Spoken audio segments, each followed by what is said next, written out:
Hello students, this is Prachi. Welcome to our channel. आज हम start करने वाले हैं क्लास 9th का चैप्टर 6 दैट इज टिश्यू। तो टिश्यू क्या होता है हम सबको पता है, 6th 7th 8th स्टैंडर्ड से हम पढ़ते आ रहे हैं। A group of cells that have same shape structure and work together is called tissue, right. सबको पता है टिश्यू क्या होता है, लेकिन इसकी ज़रूरत क्या है? ज़रूरत क्या है? अगर एक ही सेल सारे काम कर रहा है, हमने चैप्टर 5th भी पढ़ा है दैट इज सेल।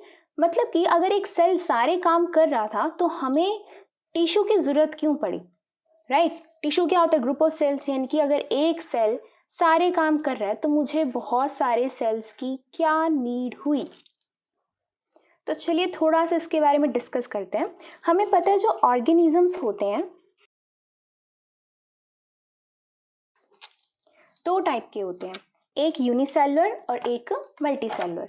तो यूनिसेलुलर का मतलब क्या होता है? जिसके अंदर सिर्फ और सिर्फ एक सेल है। और मल्टीसेलुलर क्या होता है? जिसके अंदर बहुत सारे सेल्स होते हैं, राइट।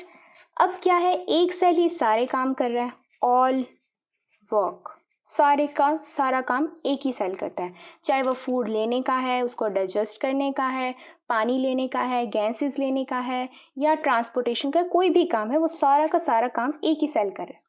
जबकि मैनी सेल्स वाले जो होते हैं वो डिफरेंट सेल्स जो होते हैं वो डिफरेंट अपना काम को डिवाइड कर लेते हैं कि हाँ मैं ये काम डाइजेशन का काम करूँगा, मैं फूड लेने का काम करूँगा, तो मैं वाटर लेने का काम करूँगा। तो सारे के सारे सेल्स अपना अपना वर्क डिवाइड कर लेते हैं, ठीक है। तो अब मान लो ये वाला जो सेल है वो कोई इनमें से कोई भी एक काम कर रहा है, मान लो डाइजेशन का ही कोई काम कर रहा है, ठीक है, एक ही सेल काम कर रहा है।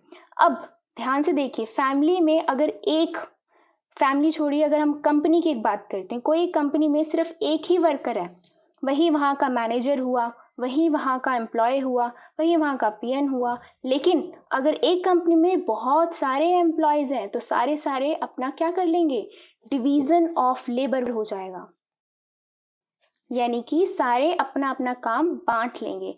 तो एक ग्रुप जो एक काम पकड़ लेता है कि हाँ हम इसी काम पे फोकस करेंगे, वो जो ग्रुप हो गया वो क्या करेगा, वो क्या हुआ, ग्रुप सेल्स का ग्रुप क्या हो गया, वो आपका टिश्यू। यानी कि एक पर्सन अगर कोई काम कर रहा है, वही काम बहुत सारे मिलके काम करते हैं, तो किसकी ज़्यादा अच्छी आउटकम आएगी? ऑब्वियसली एक काम को बहुत सारे लोग मिलकर कर रहे हैं, वो जल्दी भी हो जाएगा और बहुत अच्छा होगा, बजाय के अगर वही काम सिर्फ एक पर्सन कर रहा है। तो यहाँ से हमें पता चलता है कि टिश्यू की इंपॉर्टेंस क्या है। एक तो डिवीजन ऑफ लेबर, यानी कि सब अपना अपना काम कर लेते हैं, और दूसरी बात एडवांटेज एक दूसरी है हायर सर्वाइवल की। हायर सर्वाइवल वो क्या होता है? यानी कि जो यूनिसेलुलर होते हैं उनके पास एक सेल होता है, जो मल्टी सेलुलर उनके पास मैनी सेल्स। जो मल्टी सेलुलर होते हैं उनके पास एक एडवांटेज होती है दैट इज़ हायर सर्वाइवल, यानी कि वो ज़्यादा टाइम तक जिंदा रहते हैं, बजाय के जो यूनिसेलुलर की जो लाइफ होती है वो कम होती है बजाय के मल्टी सेलुलर की, क्योंकि इसके अंदर बहुत सारे सेल्स हैं, मतलब कि बहुत सारी डिफरेंट टाइप ऑफ टिश्यूज़ हैं, वो सारे अपना अपना काम करते हैं, तो वो क्या होती है उनकी, वो ज़्यादा टाइम तक जिंदा रह सकते हैं। तो ये थी मेन इंपॉर्टेंस ऑफ टिश्यू। अभी के लिए मैं आप लोगों को एक डेफिनेशन लिख देती हूँ, अगर पेपर में आए डिफाइन टिश्यू तो आप उसको क्या लिखेंगे? Tissue is defined as group of cells. Tissue को हम ऐसे डिफाइन कर सकते हैं कि वो सेल्स का ग्रुप जो सेम शेप के हो, सेम स्ट्रक्चर के हो, और वो क्या करते हैं, मिलकर एक सेम कॉमन काम करते हैं, तो वो क्या हो जाते हैं, टिश्यू। तो चलिए अब हम पढ़ते हैं टाइप्स ऑफ टिश्यू। तो हम मेनली बात करेंगे टिश्यू की, जो है एक प्लांट टिश्यू, एक है एनिमल टिश्यू। तो यहाँ पर एक क्वेश्चन आता है, are plants and animals made up of same type of tissues? क्या एनिमल और प्लांट जो दोनों हैं वो क्या सेम टाइप ऑफ टिश्यू से बने होते हैं? इसका आंसर है नहीं। इसका आंसर आपको कहाँ से, अगर हम पूछें तो कहाँ से आपको मिल रहा है ये इसका आंसर? जब मैंने आप लोगों को सेल चैप्टर कराया था उसकी लास्ट वीडियो में मैंने आप लोगों से डिस्कस किया था differentiate between plant cell and animal cell, जो बहुत इंपॉर्टेंट है। अगर अभी तक आप लोगों ने वो वीडियो नहीं देखी है तो वो जरूर देखें, जिसका लिंक आपको आई बटन पर मिल जाएगा। अगर हम डिफरेंशिएट कर सकते हैं बिटवीन प्लांट सेल और एनिमल सेल, तो उनके टिश्यूज़ के बीच में भी तो डिफरेंस हम कर सकते हैं, राइट। तो ऑब्वियस सी बात है कि जो प्लांट टिश्यू होंगे वो डिफरेंट होंगे एनिमल से। कैसे? देखो, क्या प्लांट्स मूव करते हैं? नहीं, तो उसके उस टाइप के टिश्यूज़ होंगे। एनिमल्स मूव करते हैं तो उसके उस टाइप के टिश्यूज़ होंगे। मोस्टली प्लांट टिश्यूज़ डेड होते हैं, लेकिन ये मोस्टली जो टिश्यूज़ होते हैं वो लिविंग टिश्यूज़ होते हैं। डेड टिश्यूज का मतलब क्या है? जो डेड सेल से बने हैं। सिमिलरली लिविंग टिश्यूज का मतलब क्या है? जो लिविंग सेल से बने हैं। लिविंग सेल्स क्या होते हैं? जो खुद को रिप्रोड्यूस कर सकते हैं और डिवाइड कर सकते हैं, जबकि डेड सेल्स के अंदर ये एबिलिटी नहीं होती कि वो सेल्स उस खुद को रिप्रोड्यूस या डिवाइड कर सकें। जो प्लांट टिश्यूज होते हैं वो मोस्टली प्लांट्स को क्या प्रोवाइड करते होंगे? उनका स्ट्रक्चर प्रोवाइड करते होंगे, उनको मैकेनिकल स्ट्रेंथ यानी कि खड़े रहने की क्षमता प्रोवाइड करते होंगे। जबकि एनिमल टिश्यूज़ क्या प्रोवाइड करते हैं? उसको खाने पीने के लिए, डाइजेशन के लिए सारे काम वो अलग अलग काम करते हैं, तो उसके डिफरेंट डिफरेंट काम उनके बढ़ जाते हैं। चलिए अब हम डिस्कस करते हैं अबाउट प्लांट टिश्यू और उसके टाइप्स। तो ये है एक टेबल, वेरी इंपॉर्टेंट, यहीं से आपको सारी चीज़ें याद रह सकती हैं कि प्लांट टिश्यू को हम डिवाइड कर सकते हैं दो टिश्यूज़ में, एक मेरिस्टेमेटिक टिश्यू और एक परमानेंट टिश्यू। मेरिस्टेमेटिक की 3 टाइप्स होती हैं, एपिकल, इंटरकैलरी एंड लेटरल। और परमानेंट टिश्यू की फर्दर 2 टाइप्स होती हैं, simple permanent and complex permanent. Simple के अंदर फिर से 2 टाइप हैं, स्पोर्टिंग टिश्यू। स्पोर्टिंग टिश्यू नाम से पता चल रहा है वो टिश्यू जो प्लांट को क्या करता होगा? स्पोर्ट करता होगा। और दूसरा कौन सा टिश्यू है? प्रोटेक्टिव, नाम से पता चल रहा है वो टिश्यू जो प्लांट्स को प्रोटेक्ट करता होगा। और स्पोर्टिंग के 3 हैं, पैरेन्काइमा, कोलेनकाइमा, स्क्लेरेन्काइमा। और प्रोटेक्टिव के 2 हैं, एपिडर्मिस एंड कॉर्क। फिर आता है कॉम्प्लेक्स। कॉम्प्लेक्स 2 टाइप के होते हैं, एक होता है जाइलम और एक होता है फ्लोएम। तो चलिए स्टार्ट करते हैं विद मेरिस्टेमेटिक टिश्यू। तो this is all about meristematic tissue. Start करते हैं, क्या होता है? Meristematic tissues are responsible for growth in plants. Plants के अंदर मेन चीज़ क्या होती है? ग्रोथ, और वो उसी के लिए रिस्पॉन्सिबल होते हैं। Cells in these tissues can divide and form new cells. इसके अंदर जो सेल्स होते हैं वो खुद को, अपने आप को डिवाइड कर लेते हैं और आगे फर्दर न्यू सेल्स बनाते रहते हैं। ठीक है, तो अब इसके 3 टाइप्स हैं। 3 टाइप्स जो है, यहाँ पे एक डायग्राम देखते हैं, उसको समझते हैं और उसके बाद आपको बहुत इजीली समझ में आ जाएगा। तो सबसे पहले ये डायग्राम है, इसमें क्या है? सबसे टिप पर कौन सा प्रेजेंट है? Apical, right. अब दूसरा कहाँ प्रेजेंट है? दूसरा प्रेजेंट है आपका ये ब्रांचेस के ऊपर, और जो स्टेम्प है, ब्रांच और स्टेम्प जहाँ पर है वहाँ पर प्रेजेंट है, इंटरकैलरी। तीसरा कहाँ प्रेजेंट है? बिल्कुल अंदर की तरफ। कहाँ पर? ये बिल्कुल स्टेम्प के अंदर की तरफ, राइट। तो चलिए पढ़ते हैं इसके बारे में। एपिकल जो होता है वो बिल्कुल present at the growing tip of the stem and roots and increases the length. कहाँ प्रेजेंट होता है? Growing tip of stem and roots. जहाँ पर भी स्टेम्प की टिप होती है, ये रूट की टिप होती है, वहाँ पे प्रेजेंट होता है। अगर किसी टिप पर प्रेजेंट है तभी तो वो उसकी लेंथ को इंक्रीज कर पाएगा। जैसे आप देख सकते हैं, अगर यहाँ पे प्रेजेंट है तो यहीं से उसकी लेंथ को क्या कर पाएगा? इंक्रीज। यहाँ से उसकी लेंथ को क्या कर पाएगा? इंक्रीज। नेक्स्ट क्या है? नेक्स्ट है लेटरल मेरिस्टेम। लेटरल मेरिस्टेम कहाँ प्रेजेंट हो रहा है? It is present beneath the बाक। बाक के अंदर, यानी कि ये जो स्टेम के अंदर का जो पार्ट होता है यहाँ प्रेजेंट होता है। It is responsible for the growth in girth of trunk, यानी कि इसकी चौड़ाई के लिए रिस्पॉन्सिबल होता है। आप लोगों ने देखा होगा जो प्लांट्स होते हैं वो नीचे की तरफ से ऐसे मोटे होते हैं, चौड़े होते हैं, तो वो किसके लिए रिस्पॉन्सिबल होता है? कौन सा टिश्यू रिस्पॉन्सिबल होता है? Lateral meristem.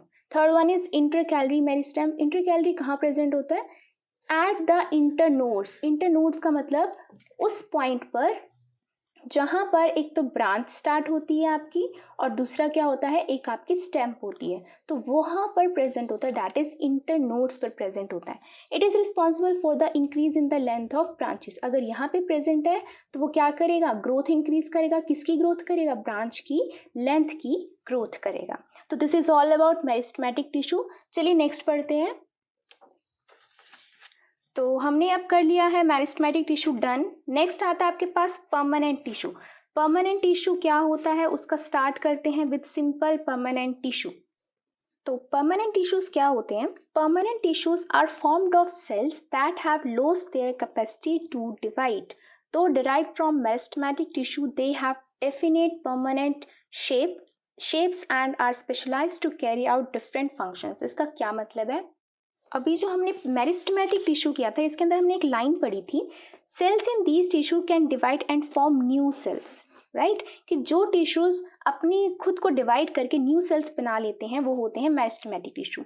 अब उन्हीं टिश्यूज में से वो वाले सेल्स जो खुद को डिवाइड नहीं कर सकते और खुद के न्यू सेल्स नहीं बना पाते, उनको हम बोल देते हैं परमानेंट टिश्यूज। यानी कि जो cells have lost their capacity, वो खुद अपनी कैपेसिटी लॉस्ट कर चुके हैं, क्या करने की, डिवाइड करने की, राइट, तो उसे हम क्या बोलेंगे, परमानेंट टिश्यूज। यानी कि उनकी अब शेप, उनका साइज अब कुछ भी डिफरेंट नहीं हो सकता, उनका सब चीज़ परमानेंट हो चुकी है, उसे हम बोलते हैं परमानेंट टिश्यू। वैसे तो ये कहाँ से ही डिराइव हुए हैं, मेरिस्टेमेटिक टिश्यू से ही डिराइव हुए हैं। यानी कि जो मेरिस्टेमेटिक टिश्यू अब आगे फर्दर न्यू सेल्स नहीं फॉर्म कर सकते हैं, वो परमानेंट हो चुके हैं, तो उन्हें हम बोल देंगे परमानेंट टिश्यूज। इनकी प्रॉपर डेफिनेट शेप हो जाती है, ये प्रॉपर एक डेफिनेट डिफरेंट फंक्शंस परफॉर्म करना शुरू कर देते हैं। तो परमानेंट टिश्यूज के आगे दो टाइप्स हैं, एक होते हैं सिंपल, एक होते हैं कॉम्प्लेक्स। सिंपल वो वाले जो same type, as for simple, जो सेम टाइप ऑफ सेल्स के बने होते हैं, और कॉम्प्लेक्स वो जो डिफरेंट टाइप ऑफ सेल्स के बने होते हैं। तो अब सेम के लिए क्या है, सेम के भी आगे दो टाइप हैं, एक स्पोर्टिंग और एक प्रोटेक्टिव। स्पोर्टिंग का मतलब कि जो स्पोर्ट करते हैं प्लांट्स को, वो होते हैं तीन, पैरेन, कॉलन, स्क्लेरन। अब हम बात करने वाले हैं पैरेनकाइमा की। चलिए स्टार्ट करते हैं। तो डिस्कस करते हैं अबाउट पैरेनकाइमा। पैरेनकाइमा क्या होते हैं? The cells of parenchyma tissue are live, वो लाइव होते हैं यानी कि जिंदा होते हैं। ओवल शेप्ड, यानी कि ओवल शेप्ड के आप देख सकते होगे, ओवल शेप्ड के होते हैं। इलोंगेटेड मतलब कि लॉन्ग होते हैं, ये लॉन्ग भी होते हैं।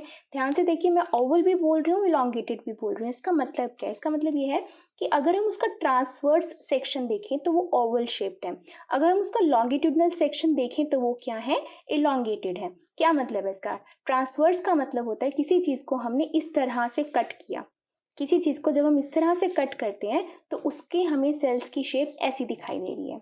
लॉन्गिट्यूड का मतलब अगर किसी सेल को हमने इस तरह से कट करा है, लॉन्ग करा है कट, लॉन्गिट्यूडनल लॉन्ग कट किया है, तो हमें उसकी शेप इस तरह से दिखाई देगी।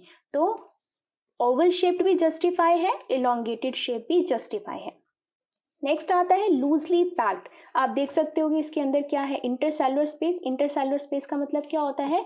सेल्स के बीच का स्पेस, इंटरसेलुलर स्पेस, तो वो होता है। अगर वो है दैट मीन्स क्या है, वो लूजली पैक्ड है, ज़्यादा टाइटली पैक्ड नहीं है। फिर क्या है, found through out the body, यानी कि ऑलमोस्ट पूरी बॉडी में, किसकी, पूरी प्लांट बॉडी में हमें ये दिखाई देते हैं। नेक्स्ट है provide mechanical strength. Mechanical strength यानी कि उसको खड़े रहने की क्षमता प्रोवाइड करते हैं। स्टोर फूड को स्टोर करते हैं। एंड न्यूट्रिएंट्स इन वैक्यूल्स, ये वैक्यूल्स आपको दिख रहे हैं। वैक्यूल्स का मतलब ये जो आप लोगों को एक खाली स्पेस आपको दिखाई दे रहा है, दीज आर वैक्यूल्स। क्या करते हैं वैक्यूल्स, क्या काम करते हैं? स्टोर करते हैं फूड को और न्यूट्रिएंट्स को।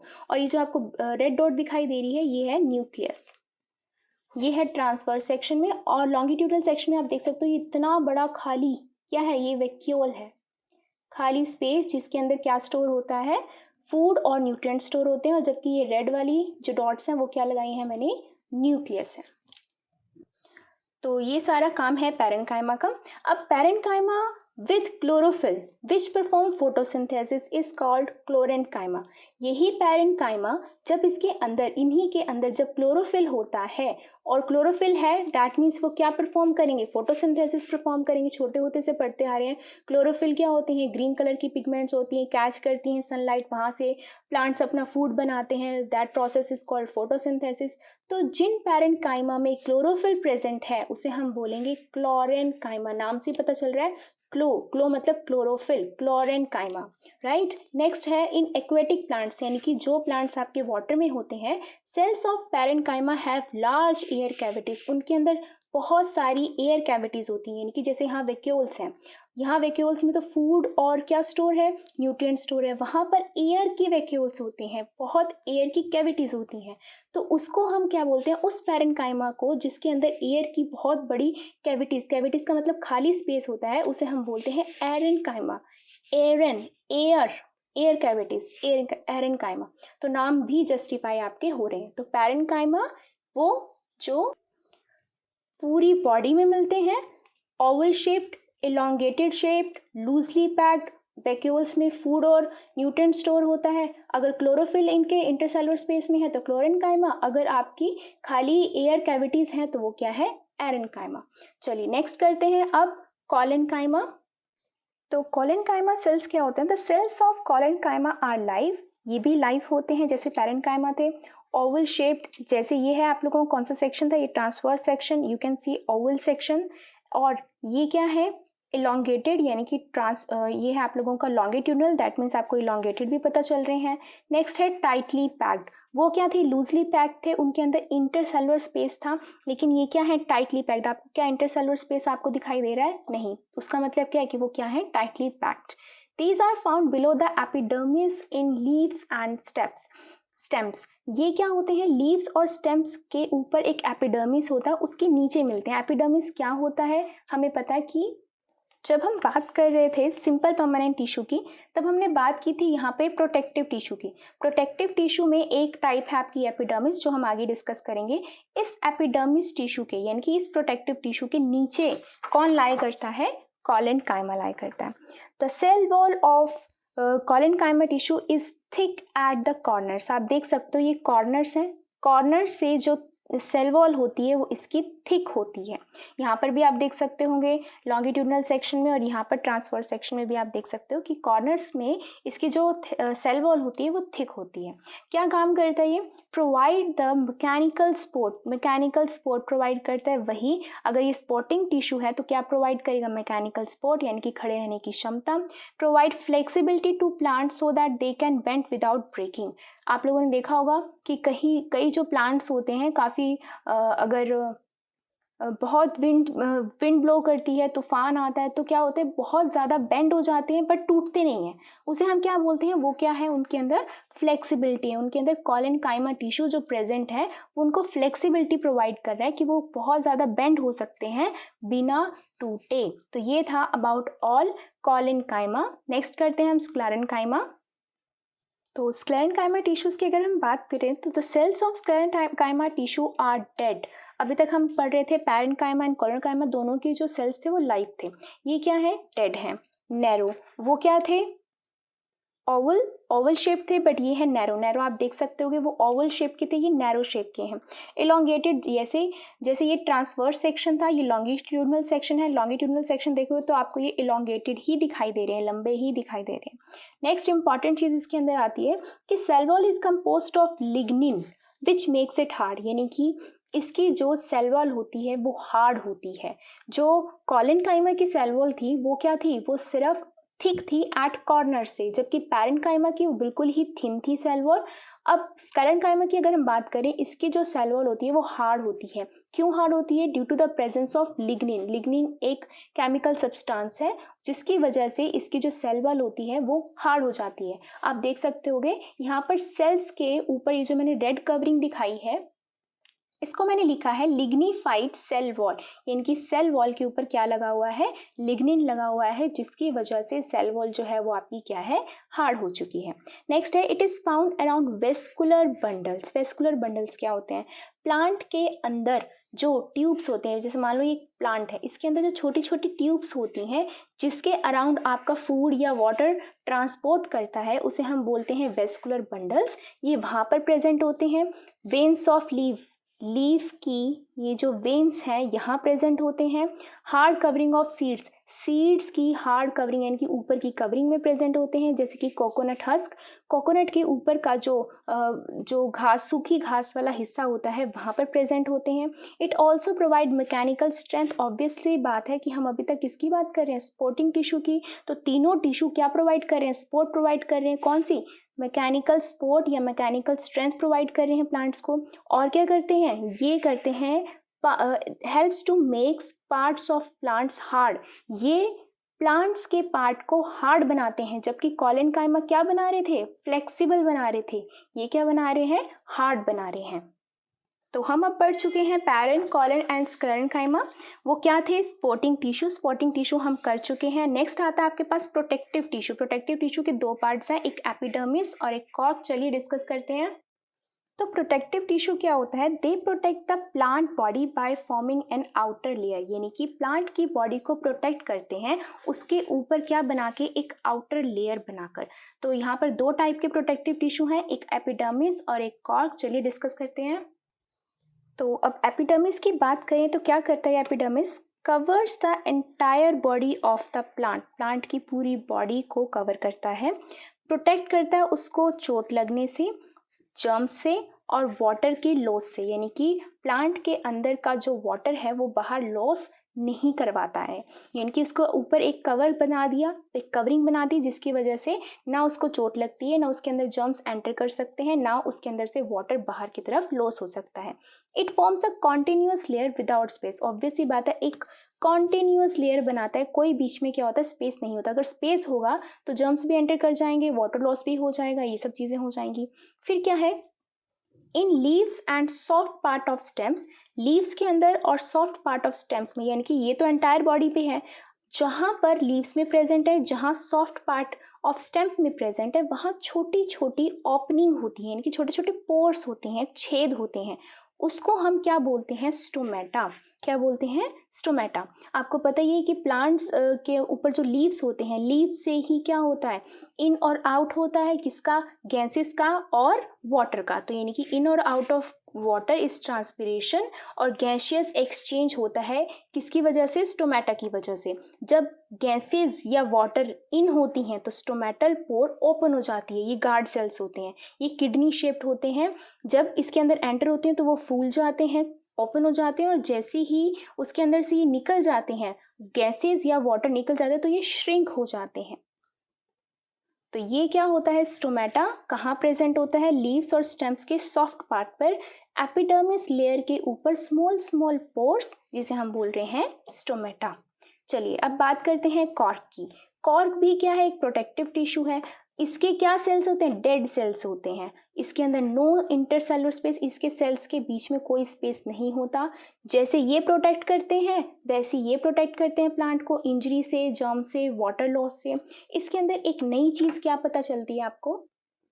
It's thick cell wall are deposited with waterproof waxy substance called suberin। यानी कि जो इसकी सेल वॉल है, यानी कि मान लो ये सेल है, ये सेल है, इसके बीच में कोई सेल का स्पेस नहीं है, इंटरसेलुलर स्पेस नहीं है। ये जो सेल वॉल जो होती है वो थिक होती है, जहाँ पर एक वाटरप्रूफ वैक्सी सब्सटेंस पड़ा होता है, जिसे हम बोलते हैं सबरिन, जिसकी वजह से वाटर और एयर जो होती है वो एंटर या एग्जिट नहीं कर पाती। ध्यान से देखिए, ये सेल वॉल के आसपास वैक्सी सब्सटेंस, यानी कि वैक्स यानी कि मोम जैसा कोई सब्सटेंस, अगर किसी चीज़ के ऊपर आप मोम लगा देते हो तो वो क्या हो जाता है, वाटरप्रूफ। उसके ऊपर पानी चाहे गिराते रहो, क्या पानी अंदर बाहर निकलेगा? नहीं निकलेगा। तो सेम वैसी ही वाटरप्रूफ कोटिंग होती है, कहाँ? किसके बीच में? सेल वॉल के बीच में। किसकी? कॉर्क के सेल्स की सेल वॉल में। तो उसको हम बोलते हैं सबरिन, जिसकी वजह से वाटर और एयर इन आउट नहीं हो सकते।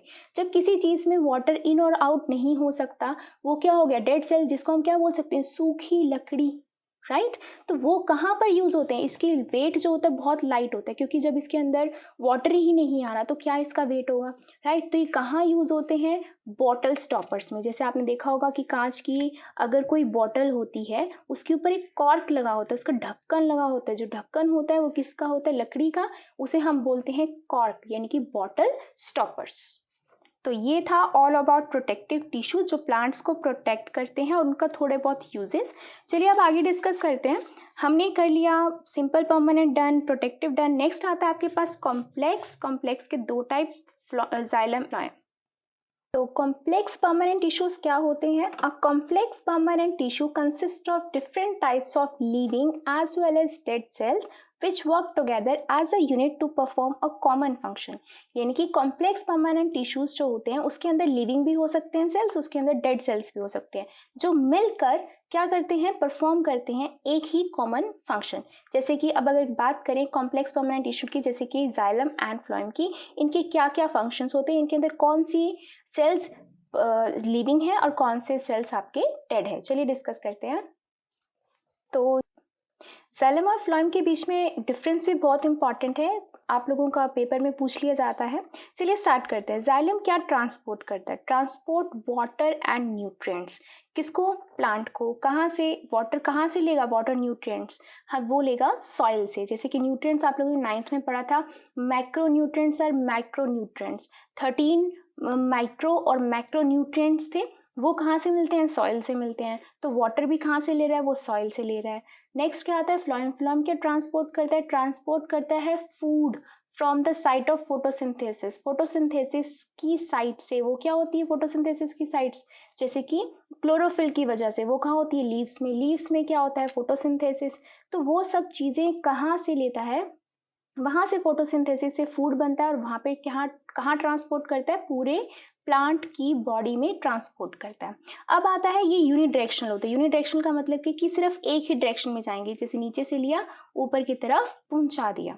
अब बाई डायरेक्शनल का मतलब क्या होता है? फ्लोएम। फ्लोएम में यानी कि फोटोसिंथेसिस कहाँ पे हो सकता है? स्टेम्स में भी हो सकता है, जहाँ पर स्टेम्स ग्रीन ग्रीन कलर की होती है वहाँ पे भी क्लोरोफिल प्रेजेंट होती है। लीव्स में भी होता है। तो अगर फूड यहाँ बन रहा है तो यहाँ पे पहुंचाएगा, यहाँ से फूड बन रहा है तो यहाँ पहुंचाएगा। बाई डायरेक्शनल का मतलब क्या है? कि वो दोनों डायरेक्शन में मूव कर सकते हैं। नेक्स्ट आता है इसके टाइप्स। ट्रैकेट्स, वेसल्स, इसको हम प्रॉपर क्या बोलते हैं? Xylem tracheids, xylem vessels, xylem parenchyma, xylem sclerenchyma या जाइलम फाइबर्स। तो सबसे पहले ट्रैकेट्स का काम क्या होता है? ट्रैकेट्स क्या करते हैं? ट्रांसपोर्ट करते हैं वाटर थ्रू पिट्स। पिट्स का मतलब नीचे से छोटे छोटे गड्ढों में से क्या करते हैं? वाटर को ट्रांसपोर्ट करते हैं। उसके बाद आते हैं वेसल्स। वेसल्स क्या होते हैं? ट्यूब लाइक स्ट्रक्चर्स होते हैं, पाइप लाइक स्ट्रक्चर्स या ट्यूब लाइक स्ट्रक्चर्स, जो नीचे से यानी कि ट्रैकेट्स ने पानी दे दिया या मिनरल्स न्यूट्रिएंट्स दे दिए, किसको? आगे वेसल्स को दे दिए, तो उसने क्या कर लिया? कंडक्ट कर लिया। कंडक्ट करते हैं वाटर और मिनरल्स करते हैं कंडक्ट और आगे की तरफ पहुंचा देते हैं। नेक्स्ट आता है जाइलम पैरेन्काइमा। जाइलम पैरेन्काइमा का काम क्या होता है? ये लिविंग होते हैं और क्या करते हैं? स्टोर करते हैं फूड और nutrients. And last one is sclerenchyma fibres. Sclerenchyma या फिर फाइबर्स, इसको हम बोलते हैं जाइलम स्क्लेरेन्काइमा या जाइलम फाइबर्स। इसका क्या काम होता है? एक तो ये डेड होते हैं और क्या प्रोवाइड करते हैं? अगर ये डेड हैं तो थिक होंगे, थिक हैं तो क्या प्रोवाइड करेंगे? मैकेनिकल स्ट्रेंथ प्रोवाइड करते हैं।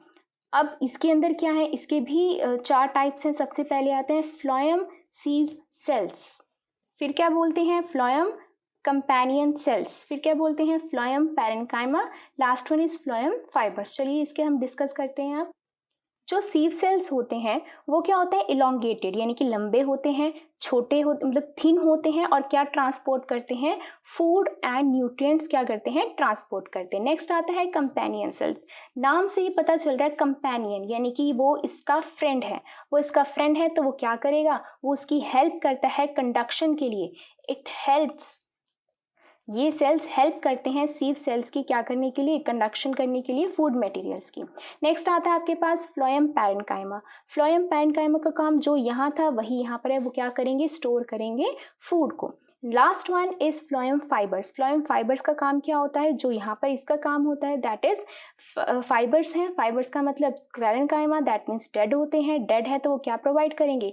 थिक सेल वॉल होगी तो क्या प्रोवाइड करेंगे? मैकेनिकल सपोर्ट प्रोवाइड करेंगे। एंड लास्ट डिफरेंस इज कि mainly consist of dead cells. इसके सारे के सारे सेल्स डेड होते हैं, सिर्फ और सिर्फ जो पैरेन्काइमा होता है वो क्या होता है? लिविंग सेल होता है। बाकी जो तीनों होते हैं वो डेड सेल्स होते हैं। जबकि फ्लोएम की बात करें तो सारे के सारे लिविंग होते हैं, सिर्फ और सिर्फ ये वाला फ्लोएम फाइबर्स ये डेड होता है, बाकी तीनों क्या होते हैं? लिविंग सेल्स होते हैं। So that's all for this video. इस वीडियो में हमने पूरा कंप्लीट किया है प्लांट सेल। नेक्स्ट वीडियो में I will try to complete animal cell. So if you like this video, please subscribe our channel and press the bell icon so that you will get updates of our upcoming videos. Thank you.